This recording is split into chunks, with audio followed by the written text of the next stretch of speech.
నమస్తే, welcome to whistle. ఇవాల్టి మన అతిథి బాపట్ల పార్లమెంట్ తెలుగుదేశం పార్టీ సెక్రటరీగా ఉన్న బాలకోటి రెడ్డి గారు. మాట్లాడిద్దాం. సార్ నమస్తే అండి. నమస్కారం. ఎలా ఉన్నారు సార్? ఏంటి మీ రాజకీయ ప్రస్థానం ఎలా స్టార్ట్ అయింది? 2019 నుంచి 24 వరకు కూడా టీడీపీ అభిమానిగా, ఒక కార్యకర్తగా చాలా అగ్రెసివ్గా అన్నిట్లో కూడా పార్టిసిపేట్ చేశారని విన్నాము. అసలు ఎలా స్టార్ట్ అయింది? మీకు మీరుగా రాజకీయాల్లోకి వచ్చారా, లేకపోతే మీ ఫ్యామిలీ? మా ఫ్యామిలీ 40 ఇయర్స్ నుండి రాజకీయాల్లో ఉందండి. ఓకే. మా తాత గుదేటి బ్రహ్మారెడ్డి గారు అని చెప్పి 15 సంవత్సరాలు మండల పార్టీ అధ్యక్షుడిగా, 30 సంవత్సరాలు జీడీసీఎంఎస్ బ్యాంక్ చైర్మన్గా, జిల్లా బ్యాంక్ వైస్ చైర్మన్గా పనిచేశారు. ఆ తర్వాత ఆయన చనిపోయిన తర్వాత మా చిన్న ఆయన, మా బాబాయ్ గుదేటి ఎల్లారెడ్డి గారు మండల పార్టీ అధ్యక్షుడిగా 2025 వరకు కంటిన్యూ అయ్యారు. ఓకే. ఇప్పుడు బ్యాంక్ చైర్మన్గా చేస్తున్నారు GDCMS. PSCS bank chairman. Okay. Sahakar. Okay. ఈ 2019 నుంచి కూడా వైసీపీ ప్రభుత్వంలో ఉన్నప్పుడు మీరు ఒక టీడీపీ అభిమానిగా చాలాసార్లు 2019 నుంచి నేను తెలుగుదేశం పార్టీలో క్రియాశీలకంగా ఉన్నాను. ఓకే. అప్పటి వరకు మా తాతయ్య ఉన్నారు, మా బాబాయ్ ఉన్నారు. ఆ తర్వాత నుండి నేను 2019 నుంచి ఉన్నాను. 2019లో ఉమ్మడి గుంటూరు జిల్లా తెలుగు యువత ప్రధాన కార్యదర్శిగా పనిచేశాను. ఆ తర్వాత 2021లో బాపట్ల జిల్లా తెలుగు యువత కార్యదర్శిగా పనిచేశాను. ప్రస్తుతం జిల్లా పార్టీ సెక్రటరీగా ఉన్నాను బాపట్ల జిల్లా. ఓకే. 2019 నుంచి 24 మధ్యలో నా మీద 13 అక్రమ కేసులు పెట్టారు వైఎస్ఆర్సీపీ గవర్నమెంట్. 13 అక్రమ కేసులు పెట్టారు. న్యాయ పోరాటం చేశాను, అన్నిటినీ చట్టరకంగా ఎదుర్కొన్నాను. ఓకే. ఇప్పుడు ఉన్నాయండి అవే కేసులు? ఏ కేసులు లేవండి. ఓకే. నా మీద 2019 నుంచి స్టార్ట్ చేసి 24 వరకు 13 అక్రమ కేసులు పెట్టారు. ఈ కేసుల్ని ఆధారం చేసుకుని తప్పుడు కేసులు రౌడీ షీట్ ఓపెన్ చేశారు 2021. నేను న్యాయస్థానాన్ని ఆశ్రయించాను అనమాట. 2022 సంథింగ్ ఆగస్ట్ 4 ఏమో తప్పుడు కేసులు బేస్ చేసుకొని రౌడీ షీట్ ఓపెన్ చేశారని చెప్పి హైకోర్టు క్వాష్ చేసింది నా రౌడీ షీట్ని. ఓకే. ఒక విషయం చెప్తాను. చూడండి, 3 ఆగస్టు 2022 గౌరవ హైకోర్టు ఈ కేసులన్నీ తప్పని కక్షపూరంగా రౌడీ షీట్ ఓపెన్ చేశారని చెప్పి రౌడీ షీట్ని క్వాష్ చేసింది. దీనికి సంబంధించి తెలుగుదేశం పార్టీ పేజీలో రౌడీ షీట్ పలానా బాలకోటి రెడ్డి తెలుగు యువత నేత మీద తీసేశారు అని చెప్పి ప్రచురించడం కూడా జరిగింది, ఆధారాలతో సహా. ఓకే. మరు వెంటనే 2022లో నా మీద రౌడీ షీట్ కొట్టేశారు. మళ్ళా ఒక ఫ్యాబ్రికేటెడ్ కేస్, అంటే వైసీపీ ఉండగానే మీరు లీగల్గా ఫైట్ చేశారు, ఆ కేసులన్నీ కొట్టేపించుకున్నారు. అదే క్వాష్ చేశారు, తప్పుడు కేసులు అని చెప్పి. తప్పుడు కేసులు అని చెప్పి. ఓకే. మీరు ఆ తర్వాత కూడా టీడీపీ కార్యాలయం మీద దాడి జరిగినప్పుడు మీరు చాలా అగ్రెసివ్గా కూడా మాట్లాడినట్లు విన్నాం. అసలు ఆ స్టోరీ ఏంటండి? అందరం పార్టీ ఆఫీస్లో ఉన్నాం, పార్టీ కార్యక్రమాలు చాలామంది నేతలు ఉన్నాం. ఒకేసారి ఒక 30-40 కార్లు వేసుకొని వచ్చి వైఎస్ఆర్సీపీ గూండాలు పార్టీ ఆఫీస్ పగలగొట్టారు. పార్టీ ఆఫీస్లో ఒక పార్టీ లీడర్ తల పగలగొట్టారు. ఆగం చేసి వెళ్ళిపోయారు. అప్పుడు నాకున్న ఎమోషన్తో నేను ప్రెస్ ముందర అగ్రెసివ్గా మాట్లాడాను. ఎందుకు మాట్లాడాను? ఒక కుటుంబం లాంటి పార్టీ, దేవాలయం లాంటి పార్టీ ఆఫీస్ని, మేము దేవాలయంగా భావించే పార్టీ ఆఫీస్ని పగలగొట్టి అన్నగారి బొమ్మ మీద దాడి చేసి ఇవన్నీ చేసేసరికి అగ్రెసివ్గా మాట్లాడాను. ఆ రోజు మాట్లాడాల్సి వచ్చింది. ఎదుర్కొన్నాం. జగన్మోహన్ రెడ్డి రెడ్డే కాదు, నేను అసలైన రెడ్డిని చాలా గట్టిగా ఎదుర్కొని ప్రెస్కి చెప్పాను. జగన్మోహన్ రెడ్డి గారు రెడ్డే కాదండి? నా ఉద్దేశంలో రెడ్డే కాదు. ఎందుకు అలా అనుకుంటున్నారు? మీ ఉద్దేశం ఏంటి? ఇక నా అభిప్రాయంలో ఒక రెడ్డి అనే వాళ్ళు ఎలా ఉండాలి, ఎలా ఉంటాడు, ఆ విధి విధానాలు అతని దగ్గర లేవు. ఓకే. ఆ క్వాలిటీస్ లేవంటారు? ఆ క్వాలిటీస్ లేవు. నేను ఏ కులాన్ని పురచపరచను. రెడ్డి కాదు, కమ్మ కాదు, కాపు కాదు, అన్ని కులాలు ఒకే విధంగా భావిస్తాను. ఓకే. రెడ్లకు ఉండే విధి విధానాలు అతనికి లేవని చెప్పి నా అభిప్రాయం. ఓకే. మరి ఇప్పుడు ఏంటి, మీరు రౌడీ షీటర్ ఓపెన్ చేశారు అని చెప్పారు. ఆ రౌడీ షీట్ ఇప్పటికీ ఉందా? ఎందుకంటే మీరు అభిమానించే కూటమి ప్రభుత్వంలో టీడీపీ పార్టీ అధ్యక్షులు చంద్రబాబు నాయుడు గారు సీఎంగా ఉన్నారు. ఇప్పుడు ఎలా ఉంది మీ పరిస్థితి? మరి మొన్నటి వరకు బాగానే ఉంది. ఇప్పుడు గత ఒక జనవరి 18 సంథింగ్ మాది చుండూరు మండలం. ఓకే. మాకు సమీప గ్రామంలో తెలుగుదేశం పార్టీ ఫ్లెక్స్ చంద్రబాబు నాయుడు గారు, లోకేష్ గారు, మా గౌరవ శాసనసభ్యులు నక్కా ఆనంద్ బాబు గారు ఉన్న ఫ్లెక్స్ని పెట్రోల్ పోసి అంటించి కాల్ చేస్తే ఆధారాలతో సహా ఉన్నాయి ప్రతి ఒక్కటి. పోలీస్ స్టేషన్కి వెళ్ళి ఫిర్యాదు చేస్తే తెలుగుదేశం పార్టీ నాయకులు చేసిన ఫిర్యాదు తీసుకోకుండా బైండ్ ఓవర్ చేశారు. తెలుగుదేశం పార్టీ అభిమానుల్ని, కార్యకర్తల్ని ఎంఆర్ఓ బైండ్ ఓవర్ చేశారు. బైండ్ ఓవర్ కదా, వైఎస్ఆర్సీపీ వాళ్ళ మీద ఎఫ్ఐఆర్ ఫైల్ చేయలేదు. ఇది జనవరి 17 జరిగింది, 16-17 సంథింగ్. 18 సాయంత్రం ఆ గ్రామంలో వైసీపీ వాళ్ళు అక్కడ తెలుగుదేశం పార్టీ కార్యకర్తలు నాకు ఫోన్ చేసి, అన్న వైఎస్ఆర్సీపీ వాళ్ళు తెలుగుదేశం పార్టీ మహిళల మీద, కుటుంబ సభ్యుల మీద దాడికి సిద్ధమయ్యారు, దాడి చేస్తున్నారని చెప్తే అది చూడటానికి ఆ దాడిని అడ్డుకోవటానికి వెళ్ళటం జరిగింది. అక్కడ చిన్న ఘర్షణ వాతావరణం జరిగింది బోత్ పార్టీస్ మధ్య. దీన్ని ఆసరాగా తీసుకొని తెలుగుదేశం పార్టీ నాయకులు 26 మంది మెయిన్ లీడర్స్ మీద 15 మంది బీసీలు, 10 మంది ఎస్సీలు, ఒకే ఒక రెడ్డిని నేను కులాల వారీగా చెప్తున్నాను, ఎఫ్ఐఆర్ ఫైల్ చేసి నాన్ బెయిలబుల్ కేసులు పెట్టి అండ్ అదర్స్ అని యాడ్ చేసుకోవడానికి పెట్టారు. 26 మంది నాయకులే కాకుండా ఇంకా అదర్స్. అదేంటి ఫ్లెక్సీలు తగలబెట్టి తప్పు చేసిన వాళ్ళని శిక్షించకుండా, అరెస్ట్ చేయకుండా మీ మీద కేసులు పెట్టడం? ఈ ఎస్పీ గారు ఆదేశాలు. ఇప్పుడున్న ప్రజెంట్ 2 నెలలు 3 నెలలు అవుతుంది. బి ఉమామహేశ్వరరావు గారని బాపట్లకి కొత్తగా ఎస్పీగా వచ్చారు. ప్రతి సంవత్సరం డిసెంబర్లో రౌడీ షీట్లు రివ్యూ చేసి తీసేస్తారు. గౌరవ శాసనసభ్యులు మా ఎమ్మెల్యే గారు ఇట్లా వైఎస్ఆర్సీపీ గవర్నమెంట్లో బాలకోటిరెడ్డి మీద తప్పుడు కేసులు పెట్టి రౌడీ షీట్ ఓపెన్ చేశారు. ఇవాళ బాలకోటిరెడ్డి మీద ఆ కేసులన్నీ తప్పు అని చెప్పి గౌరవ హైకోర్టు, లోయర్ కోర్టు అన్ని కోర్టులు చైర్పరిచింది. అతని మీద ఒక కేసు కూడా లేదు. రౌడీ షీట్ తీసేయండి అనగా చేస్తానని దాటేసుకుని వచ్చాడు. ఎందుకంటే ఈ ఎస్పీ గారు 2022లో డిఎస్పీగా ఉన్నారు. జగన్మోహన్ రెడ్డి ఆదేశాలతో సెంట్రల్ గవర్నమెంట్కి ఒక లెటర్ రాశారు జగన్మోహన్ రెడ్డి గారు. ఇతను ఐపీఎస్గా ప్రమోట్ చేయడం, ఇతనితో పాటు ఇంకో 4.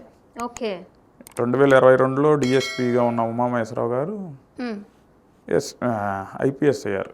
అందులోనూ జగన్మోహన్ రెడ్డి తెలుగుదేశం పార్టీ కార్యకర్తలని ఎవరినైతే సిఐడి అనే ఒక బూచ్ని అడ్డం పెట్టుకొని ఇబ్బంది పెట్టి, హింసలు పెట్టి ఎంతోమంది నాయకుల్ని ఇబ్బంది పెట్టారు. అదే సిఐడిలో ఎస్పీగా పనిచేశాడు. ప్రజెంట్ మన ఉమామహేశ్వరరావు గారి father YSR Congress party leader, sarpanch వాళ్ళ గ్రామంలో సర్పంచ్, ఎక్స్ సర్పంచ్. వాళ్ళ బాబాయ్ కొడుకు district youth wing, YSRCP youth wing president. వాళ్ళ సొంత మేనమామ గ్రామ పార్టీ అధ్యక్షుడు. వాళ్ళ సొంత మేనమామ ఎస్పీ గారు సొంత. వీళ్ళందరూ చెవిరెడ్డికి అసోసియేట్స్. చెవిరెడ్డి, పెద్దరెడ్డి అనుచరులు ఇప్పుడున్న ఎస్పీ. అప్పుడు ఆ టైంలో పార్టీ ఆఫీస్ మీద దాడి చేశారు వైసీపీ వాళ్ళు. ఆ టైంలో నేను గట్టిగా ఎదుర్కొని మాట్లాడింది ఎస్పీకి వైఎస్ జగన్ మీద ఉన్న అభిమానంతో ఇప్పటికీ నన్ను ఇబ్బంది పెట్టాలని చూస్తున్నాడు. కేసులు పెట్టారు.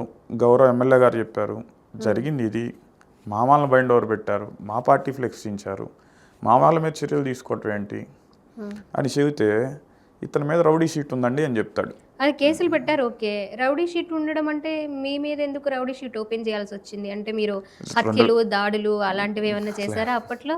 ఎప్పుడు నా మీద ఒక హత్యాయత్నం కేసు లేదు. ఒక ఫ్యాబ్రికేట్ కేసు పెడితే చెప్తున్నాను అన్నాడు. అదే రౌడీ షీట్ ఎప్పుడైతే కొట్టేశారో కొంత తర్వాత 2023 జూన్ 31 ఆ ప్రాంతంలో నన్ను మంగళగిరి దగ్గర పోలీసులు కిడ్నాప్ చేశారు ఒక ఫ్యాబ్రికేటెడ్ కేసులో. 2 రోజులు ఏ స్టేషన్లో ఉన్నానో చెప్పకుండా 5-6 పోలీస్ స్టేషన్లు ప్రైవేట్ వాహనాలతో తిప్పి నన్ను శారీరకంగా హింస పెట్టి, నువ్వు రెడ్డివై తెలుగుదేశం పార్టీలో ఉంటావా, అప్పటి సీఏ, నువ్వు రెడ్డివై ఉండి తెలుగుదేశం పార్టీలో ఉంటావా, ఎలా ఉంటావు? ఇప్పుడు 5-6 స్టేషన్లు తిప్పారు అంటే ఈ మధ్యకాలంలో కొంతమంది ప్రముఖ నాయకుల్ని చూస్తున్నాము. ఒక ఎమ్మెల్యే స్థాయి, ఒక మంత్రి స్థాయి, అంటే ఎక్స్ వాళ్ళని తిప్పినట్లు మిమ్మల్ని ఒక 5-6 స్టేషన్లు తిప్పారు అంటే అంత కక్ష ఎందుకండి మీ మీద? కేవలం పార్టీ ఆఫీస్ మీద దాడి జరిగిన రోజు మ్మ్. నేను ఎమోషన్లో అగ్రెసివ్గా మాట్లాడాడు తప్పదు. నీ ఇంటి మీద దాడి చేస్తే నువ్వు ఊరుకుంటావా? మ్మ్. పార్టీ ఆఫీసు నాకు దేవాలయం. ఇప్పుడు ఏంటి మరి ఎలా ఉంది? ఇదే 5 పోలీసుల మీద నేను న్యాయ పోరాటం చేసి మ్మ్. 6 పోలీసులు, 5 ఎస్ఐలు, 5 ఎస్ఐలు, ఒక సిఐ నన్ను జడ్జి ముందు, మెజిస్ట్రేట్ ముందు సబ్మిట్ చేయంగా ఇట్లా ఇన్ని పోలీస్ స్టేషన్లు తిప్పారు, ఇక్కడ కిడ్నాప్ చేశారు, పలానా వాహనాల్లో నన్ను తీసుకెళ్లారు, శారీరకంగా హింస పెట్టారంటే మెజిస్ట్రేట్ గారు నోట్ చేసి 5 మీద 6 పోలీసుల మీద సిఎఫ్ఆర్ ఫైల్ అయింది. ఇవాళ ఏ పోలీసులు అయితే నన్ను ముద్దాయిగా కోర్టులో నిలబెట్టారో ఆ పోలీసులు బోన్లో నుంచోవాల్సిన ఒక పార్టీకి ఊడిగం చేసి గౌరవంగా ఉండాల్సిన పోలీసులు ఇవాళ కోర్టుకి ముద్దాయిలుగా 5 ఎస్ఐలు, ఒక సిఐ, ఇదిగోండి ఈనాడు తిరగాల్సిన పరిస్థితి వచ్చింది.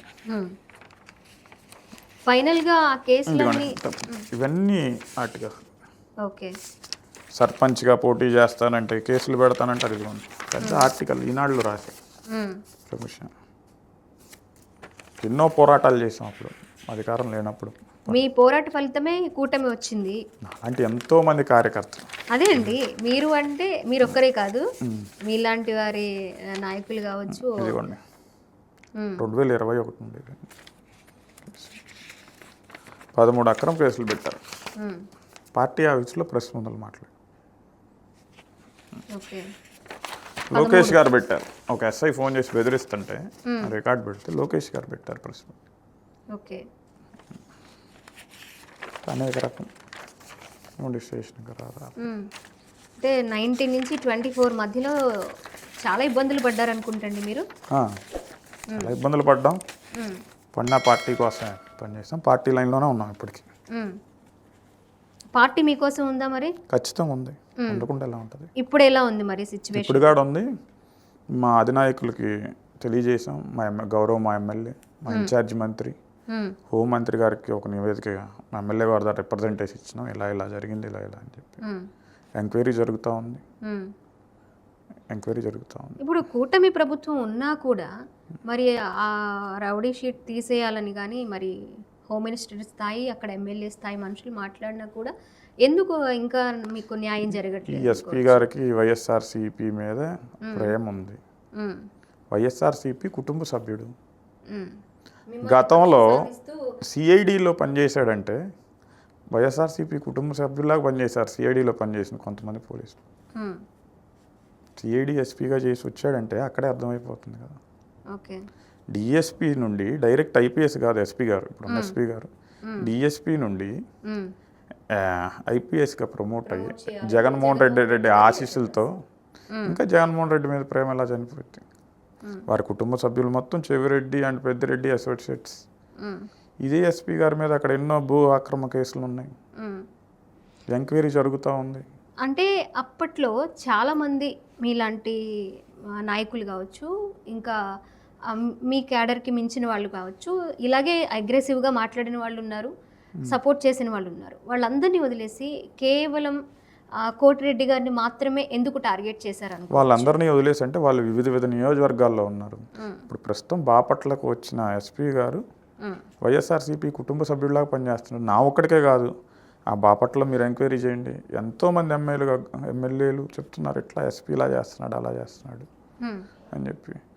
గతంలో గురజాల్లో పనిచేసినప్పుడు ఏసీబీ ట్రాప్లో ఒకసారి సస్పెండ్ అయ్యి క్లియర్ చేసుకుని వచ్చాడు.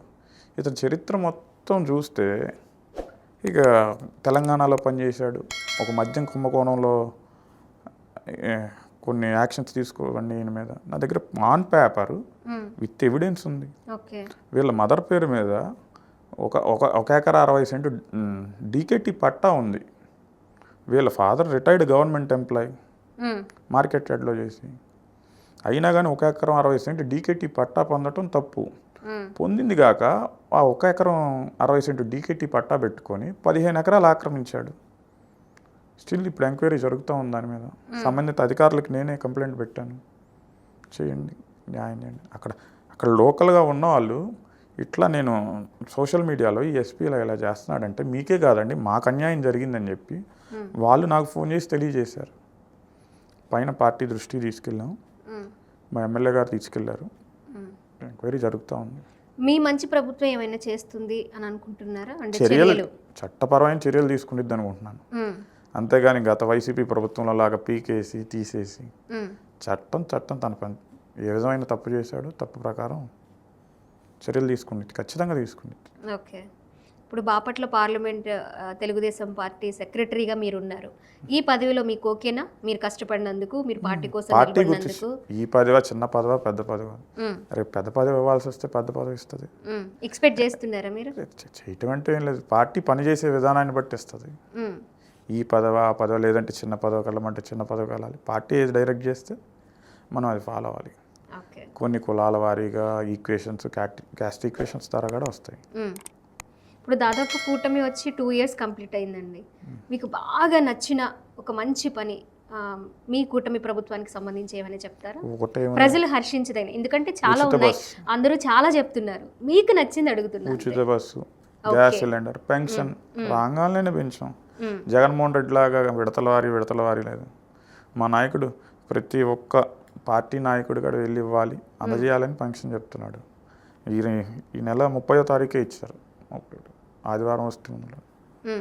అవును, చాలా మంది అదే చెప్తున్నారు, చాలా సంతోషాన్ని వ్యక్తం చేస్తున్నారు. సండే వచ్చినా పండగ వచ్చినా ఒక రోజు ముందే పెన్షన్. గతంలో ఉద్యోగస్తులకి ఏనాడు నెలలో జీతాలు సరిగ్గా పడేవాళ్ళు. ఆన్ ఫస్ట్ వీక్ ఎవరి జీతాల వాళ్ళకి అందరు ఉద్యోగస్తులు సంతోషంగా ఉన్నారు. ఎమ్మెల్యే గురించి ఏం చెప్తారండి? ఓకేనా? ప్రజల మధ్య ఉంటూ సమస్యలు తెలుసుకుంటూ ప్రతిరోజు ప్రజలకు అందుబాటులో ఉంటాడు. సామాన్య కార్యకర్త ఫోన్ చేసినా మా ఎమ్మెల్యే గారు ఫోన్ ఎత్తి సమాధానం చెప్తాడు. నెంబర్ సేవ్ చేయకపోతే మేమే కొన్ని ఎత్తాం, మీరు ఫోన్ నుండి చేయండి. ఇప్పుడు ఎవరు ఏంటి చేస్తారు ఖచ్చితంగా. ఎవరు ఏంటి సమస్య ఏంటి, ప్రజలకు నిత్యం అందుబాటులో ఉంటాడు.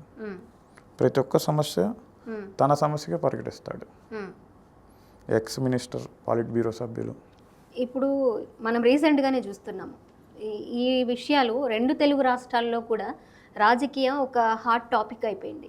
అంబటి రాంబాబు గారు కానివ్వండి, అలాగే జోగి రమేష్ గారు కానివ్వండి, కొన్ని కూడని పదాలు మాట్లాడడము, అలాగే చంద్రబాబు నాయుడు గారిని టార్గెట్ చేసి మాట్లాడడం ఏ విధంగా చూడొచ్చు అంటారు? ఎందుకు అసలు ఈ టైంలో వాళ్ళు ఇలాంటి లైన్ తీసుకోవాల్సిన కారణాలు ఏమైనా ఉన్నాయనుకుంటారా? ఇదంతా జగన్మోహన్ రెడ్డి, సజ్జల రామకృష్ణారెడ్డి డైరెక్షన్లో నడుస్తుంది. ఇవాళ లడ్డూ గురించి, లడ్డూలో కెమికల్స్ జరిగింది వాస్తవం, ఇవన్నీ రిపోర్ట్ వచ్చిందని చెప్పి దీన్ని డైవర్ట్ చేయడానికి, కులాల మధ్య గొడవలు పెట్టడానికి ఒక కాపు కులం నేతల చేత చంద్రబాబు నాయుడిని ఇష్టం వచ్చినట్టు తిట్టిస్తాడు, లేదంటే బీసీ కులం వాళ్ళ చేత తిట్టిస్తాడు. ఇదే పార్టీలో కాపులు, తెలుగుదేశం పార్టీలో బీసీలో ఎస్సీలు, ఎస్టీలు కోపద్రిక్కులై వాళ్ళ పార్టీ నాయకుడిని తిట్టితే గొడవలు జరిగినాయి. వీటన్నిటిని ఒక బూచిగా చూపించి లడ్డు విషయం డైవర్ట్ అయ్యి కులాల మధ్య గొడవ పెట్టాలి. ఓన్లీ కొన్ని ప్రత్యేకమైన కులాల చేత తిట్టిస్తాడు చంద్రబాబు నాయుడిని. ఎందుకంటే ఆ కులాలు తెలుగుదేశం పార్టీకి అంటిపెట్టుకొని ఉన్నాయి, వీటిని ఎలా అయినా విడదీయాలి, కులాల మధ్య గొడవ సృష్టించాలి, ఉద్వేగాలు రేపాలి, లా అండ్ ఆర్డర్ కంట్రోల్లో ఉండకూడదు. కేవలం ప్రజల్ని భయాందోళనకు గురి చేయాలి. ఇప్పుడు ఎన్నో పెట్టుబడులు వచ్చినాయి, ఎన్నో కంపెనీలు వచ్చినాయి, ఇవన్నీ డైవర్ట్ అయిపోవాలి కదా. ఎప్పుడో బిల్ గేట్స్ వస్తానని చెప్తున్నారు, చంద్రబాబు నాయుడు గారు చెప్తున్నారు 14-15వ తారీఖు బిల్ గేట్స్. ఇదంతా ప్రజల్లోకి వెళ్ళకూడదు. అంబటి రాంబాబు గారు ఏమంటున్నారంటే, నేను మాట్లాడింది తప్పే, కానీ చంద్రబాబు నాయుడు గారిని నేను అనలేదు అంటున్నారు. దాన్ని మీరు స్వాగతిస్తారు? క్లియర్ ఎవిడెన్స్ ఉంది. నేను చెప్తున్నాను, జగన్మోహన్ రెడ్డి గురించి మాట్లాడాను, నేను ఇవాళ తప్పు ఎమోషన్లో మాట్లాడాను అంటున్నాను. ఆ రోజు మా మీద కేసులు పెట్టకుండా ఆపారు, ఎన్ని అక్రమ కేసులు పెట్టారు, రౌడీ షీట్లు ఓపెన్ చేసి, శారీరక హింస పెట్టి. అయిపోయింత జరిపోయిందంటే ఎట్లా? ఓకే, 2 years అయిపోయింది కూటమి, ఇంకో 2 years, ఎందుకంటే లాస్ట్ ఇయర్ అంతా ఎన్నికల హీట్ నడుస్తుంది. ఎలా ఉండబోతుంది అనుకుంటున్నారు? అసలు ఎన్నికల హీట్ ఎక్కడ ఉందండి? అసలు వైఎస్ఆర్సీపీ పార్టీ ఎక్కడుంది? అసలు ఏం లేదు. సోషల్ మీడియా లేదంటే బులుగు మీడియాలో ఓ తప్పుడు వార్తలు, కథనాలు రాయటం, ప్రచురించిందే ప్రచురించటం. అంటే జనం నమ్మాలి, నమ్మించాలని ఎక్కడుంది? ఓకే, మళ్ళీ యునానిమస్గా కూటమి వస్తుందంటారు? ఖచ్చితంగా. రేపు లోకల్ బాడీస్లోనే చూస్తారు, ఇదంతా ఓకే, లోకల్ బాడీ రిజల్ట్స్లోనే చూస్తారు. ఓకే అండి, థ్యాంక్ యూ సో మచ్ అండి. చాలా విషయాలు మాట్లాడుకున్నా, ధన్యవాదాలు.